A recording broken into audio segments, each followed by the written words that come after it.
Se ne kemi mbuluar imazhin, se do të tregoj foton e vajzës. Vajza që është dyshuar se është rrëmbyer nga kjo zonjë dhe mund të jetë Bleona, është pikërisht kjo këtu në foto.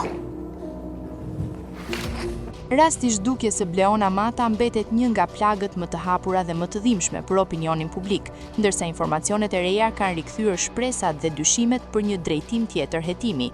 Sipas dëshmive të bëra publike në emisionin Pa Gjurmë, të transmetuar në Report TV, vajza dyshohet se mund të jetë rrëmbyer dhe mbajtur peng për rreth 3 muaj në zonën e Lakatundit, në Vlorë. Këto pretendime u mbështetën nga deklarime dhe materiale të reja të trajtuara në mënyrë ekskluzive nga gazetarja Odeta Dume. E pranishme në studio, nëna e Bleonës, Bupurie Vejzi, u përball me fakte dhe dëshmi të reja. Ajo tregoi se familja që përmendet në këtë pistë ka pasur më herët konflikte me të afërmit e saj, duke shtuar se ish vjehri kishte bërë edhe kallëzim në polici në vitin 2010. Megjithatë, ajo pranoi se çiftin nga Vlora nuk e njeh personalisht. Gjatë emisionit u paraqit edhe një fotografi e një vajze nga ajo zonë, për të cilën u aludua se mund të ishte Bleona. Nëna theksoi se tiparet nuk përputheshin plotësisht, por dyshimet e saj ndaj së njëjtës familje mbetën. Nga ana tjetër, çifti i përmendur reagoi publikisht për herë të parë, duke mohuar çdo përfshirje.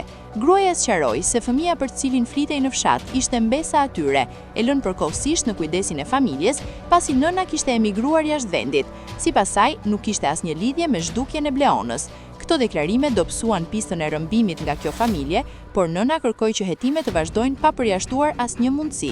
Çështja mbetet e hapur, ndërsa familja pret me shpresë që e vërteta të zbardhet dhe vajza e tyre të gjendet.